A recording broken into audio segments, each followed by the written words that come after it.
Welcome everyone, I'm Simona Perisotto and today I will chair this event. Before starting, I want to remind all the attendees that this is a recorded event, so by staying with us, you agree with this policy. This is the autumn edition of the Artificial Intelligence and the Arts webinar series. The organization of these webinars is just one of the activities of our interest group, which is called AI and the Arts, and we are based at the Alan Turing Institute in the UK. And our aim is indeed to promote cross-discipline interactions between STEM and art disciplines, particularly related to the usage of artificial intelligence to conservation, creativity, and analysis of artworks of any medium. And if you missed our spring edition, we would like to invite you to check our YouTube channel and subscribe to our newsletter. And I can copy and paste some link in the chat here. Okay, so the first speaker of today is Dr. Patricia Vitoria Carrera. Patricia is a researcher from the Universitat Pompeu Fabra in Barcelona, working in the team of Professor Coloma Balster and member of the Huawei Research Center. She's an expert in deep learning models for colorization and inpainting problems. And today she will talk indeed on image inpainting applied to virtual restoration of illuminated manuscripts. So please, Patricia, the stage is yours. So I will talk today about image inpainting applied to virtual restoration of illuminated manuscripts. So first of all, for the people that doesn't know me, I will like to talk a little bit about myself. So I studied a bachelor in engineering in audiovisual engineering in the University of Pompeu Fabra, and then I did a master on informatics in the Technical University of Munich. And after that, I did a PhD on data-driven models for image restoration in the University of Pompeu Fabra again. So actually, during my PhD, I have been working together with the Cambridge Image Analysis Group, so with Simone, Perisotto, and Carola, and also I had the opportunity to be in the Universidad de la República in Uruguay. And 2 months ago, I defended my PhD. And since last December, I'm also a researcher in the Huawei Research Center. So actually, as Simone says, so my research interests lay in image restoration problems using deep learning models. So I have been working in image colorization. So from a grayscale image, you can add color. So for example, for colorization of all images, also image inpainting, like to remove like objects from the scene, like you can see here, or for restoring all images. But then I have been also working, for example, in image deblurring, that is to remove this kind of blur or motion from the images. And today I would like to talk about the art of inpainting, that actually this is a result of a collaboration with the Cambridge Image Analysis Group, the library in the University of Bordeaux, and the Fitzwilliam Museum, together with the Universitat Pompeu Fabra. And so to start with this topic, I would like first to define, so what is image inpainting? So here you can see an image where in the left side, you can see the original piece of art with some parts that need to be restored. So actually in the right, you can see a reconstructed version of it. And in the case of art, if we would like to manually restore this image, and this task will be carried out by a skilled art conservator or a restorer. But in the case of in the digital world, so in the case that we want to do it digitally, so what we will do is that we will design an algorithm to perform image inpainting, aiming to find like a visually plausible reconstruction of it. So that doesn't need to be the ground truth, but need to be something that looks good for the observer. So, and in a way that you cannot realize that this image or this manuscript has been reconstructed, for example, in all these parts of the image. Normally, the parts that need to be reconstructed will be given by the user, like with another image that will have, for example, 2 colors, telling which parts we need to maintain and which parts we need to restore. So actually, image inpainting have a lot of application, not only for art. So actually, for example, you can apply image inpainting to remove, for example, for propagandistic issues, to remove a person from the image or to restore all photographies, also like the application of art, or to remove undesirable objects of the scene, like in this case.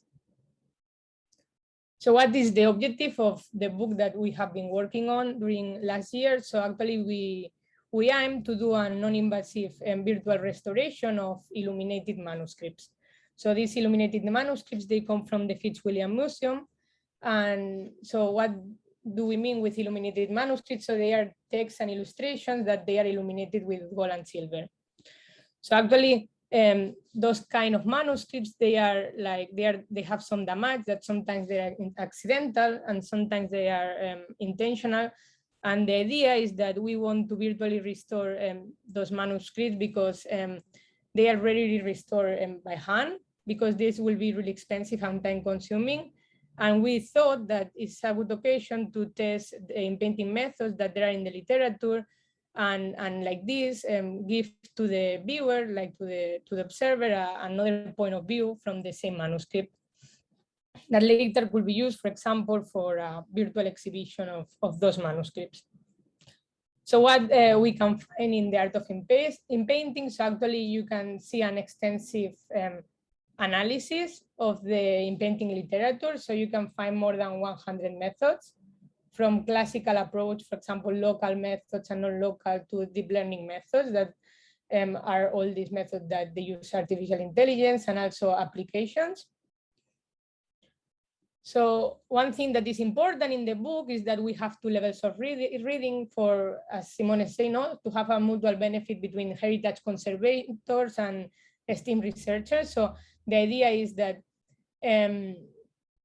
you can have an overlook of what the algorithm does, and everybody can understand and can try to benefit as maximum of the algorithm and understand it. But if you want to go more into detail, there are these gray boxes where you can have like more mathematical details of how exactly these algorithms work.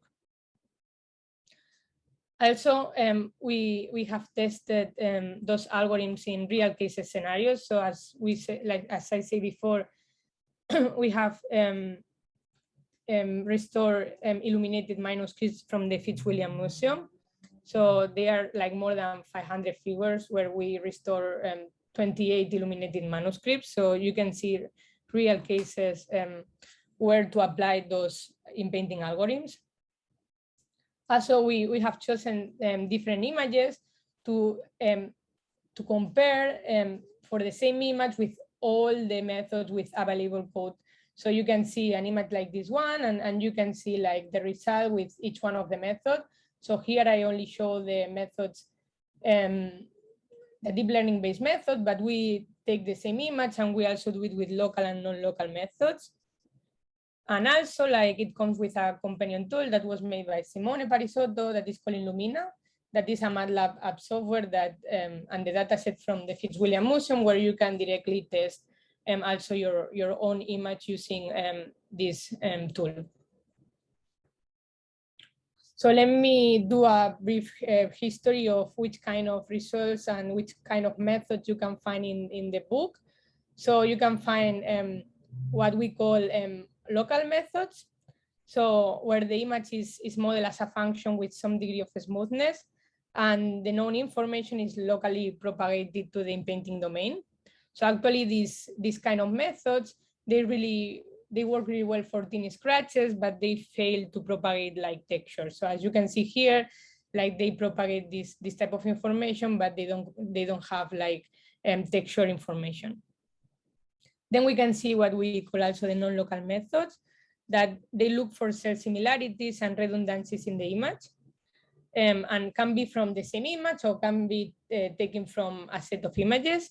And the idea is to combine this information by using like appropriate patches from the image, and you can like do a clever copy and paste strategy.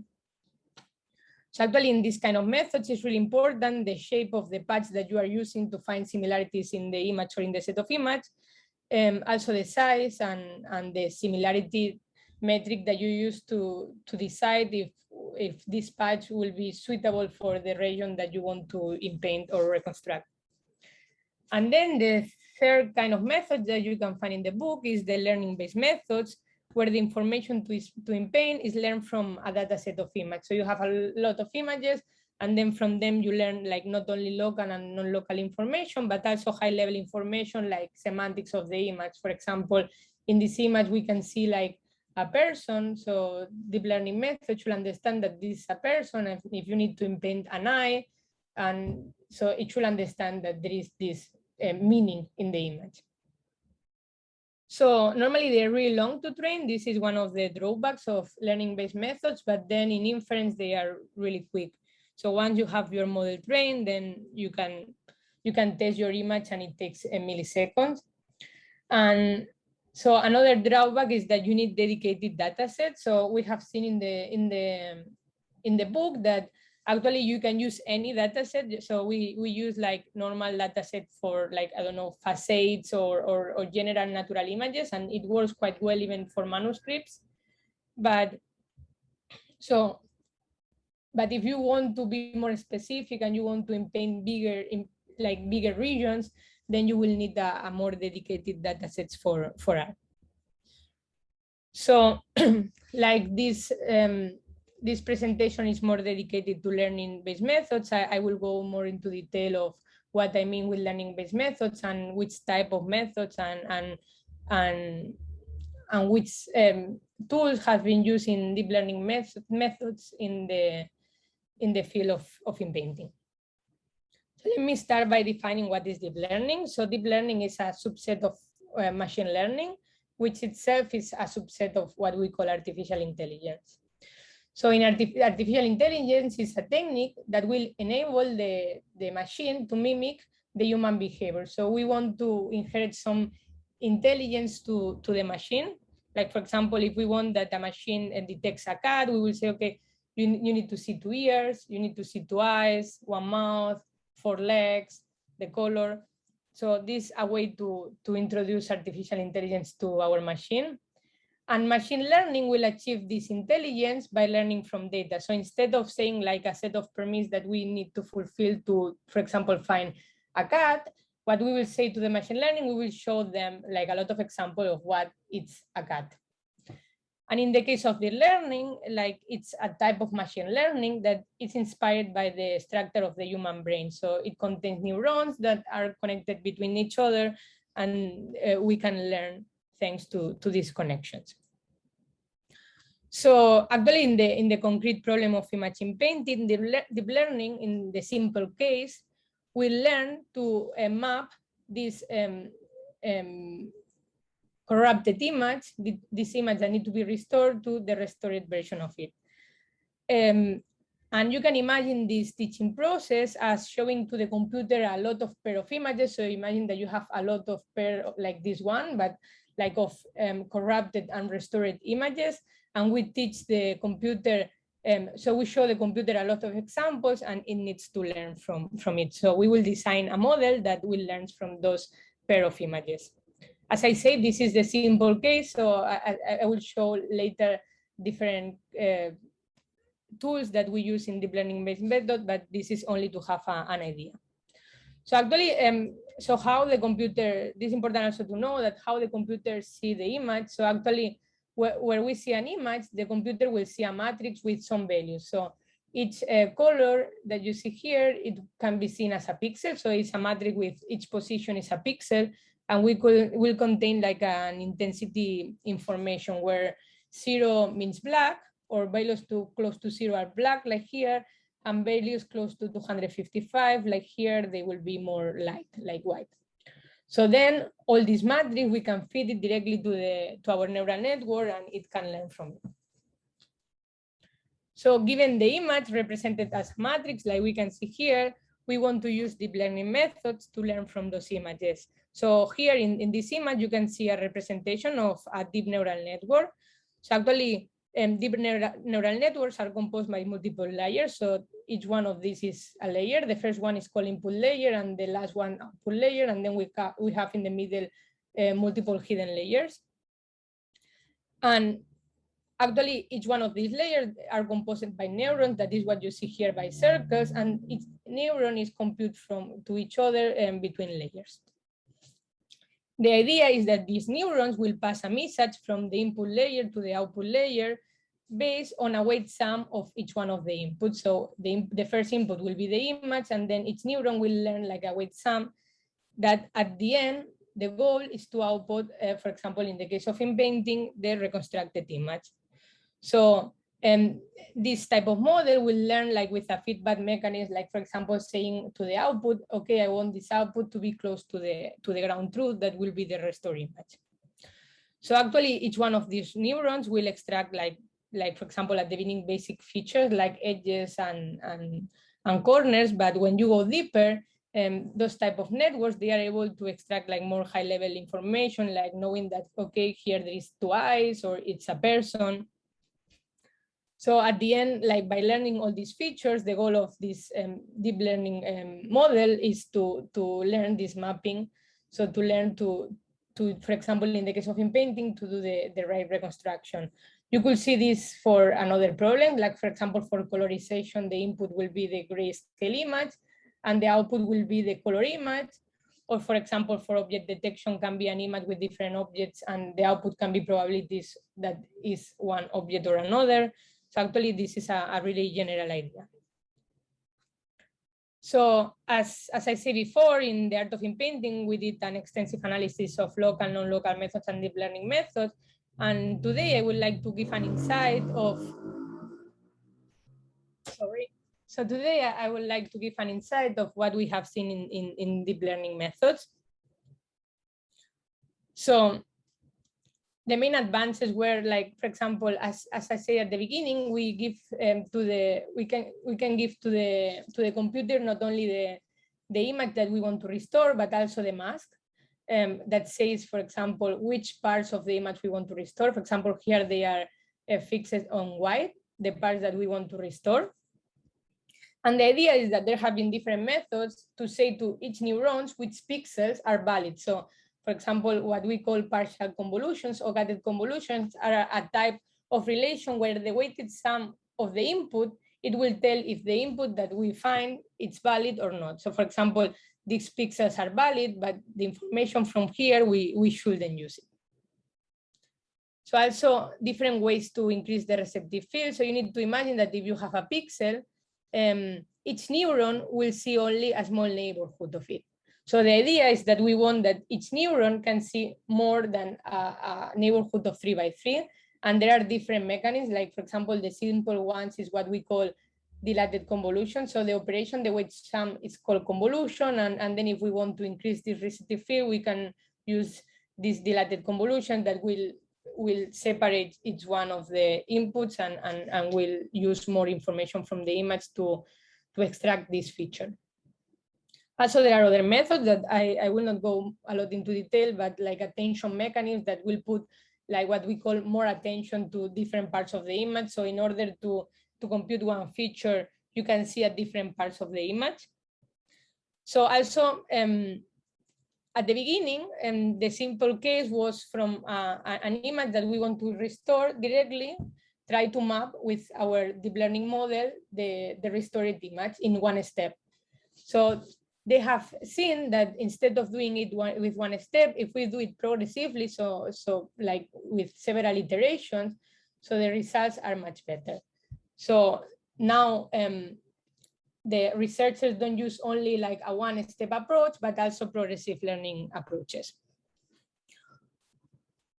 Also, like with the same idea, instead, like with like the idea of dividing the process in several steps, there are also some methods that they do what we call two-step learning. That here you can see an example. Imagine that you want to paint or reconstruct this apple.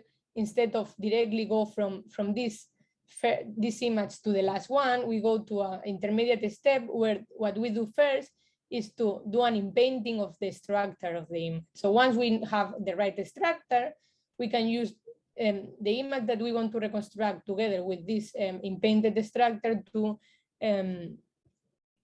compute the reconstructed image.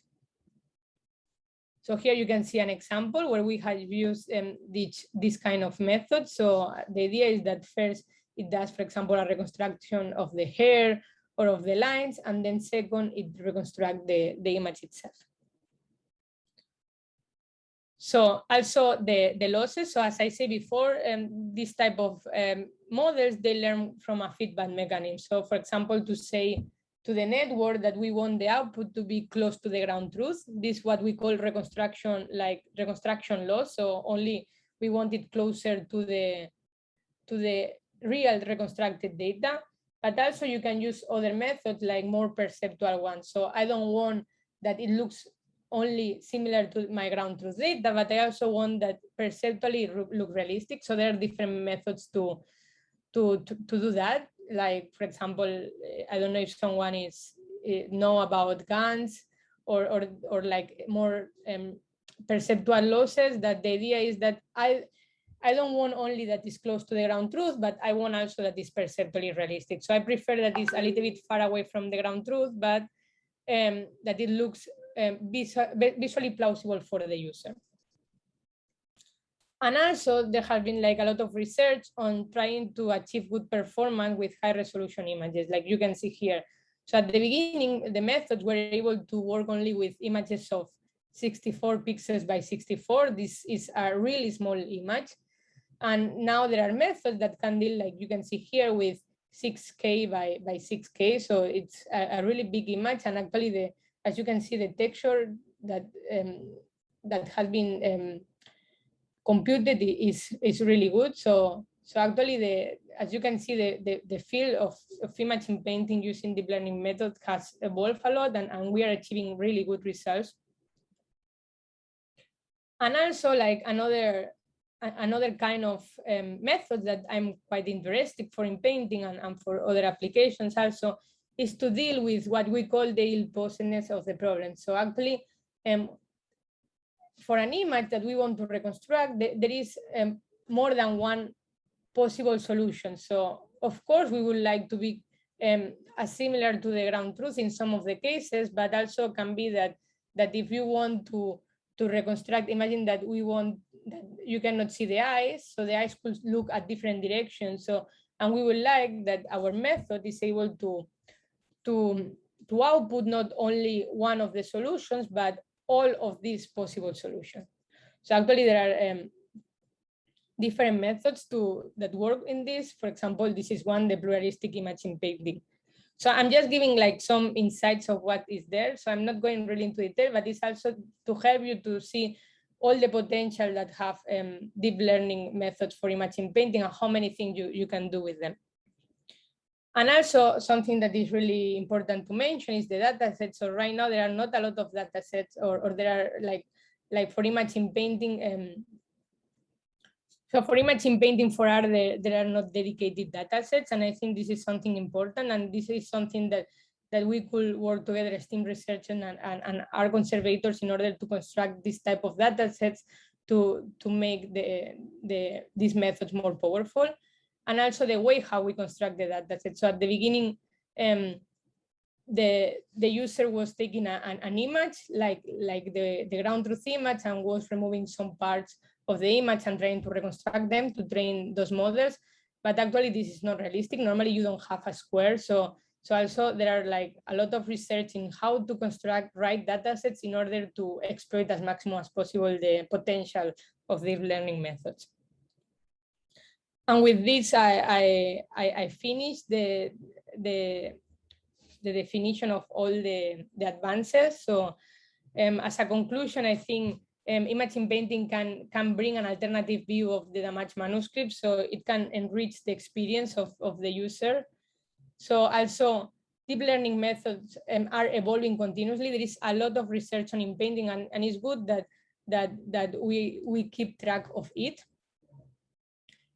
And to exploit the advantage of learning-based methods, so it is important to build and design dedicated datasets for art. So in the case of art, we don't have dedicated datasets for Inpainting, and I think it's something that is important. And it's important that we are training the machine. We are showing to the machine examples that are realistic. That is something that art conservators find in their daily life. And also, like another thing that we point out in the book, and I think it's really important, that to succeed in the art restoration with deep learning or local, non-local methods, there is a need of like a point of communication between the heritage conservation and the STEAM researchers. So there is a need that we can help with our tool, but also the art conservators can help us because they have more knowledge about what is the desired output of those methods. So thanks a lot, and if you have any question, just ask me. Thank you very much, Patricia.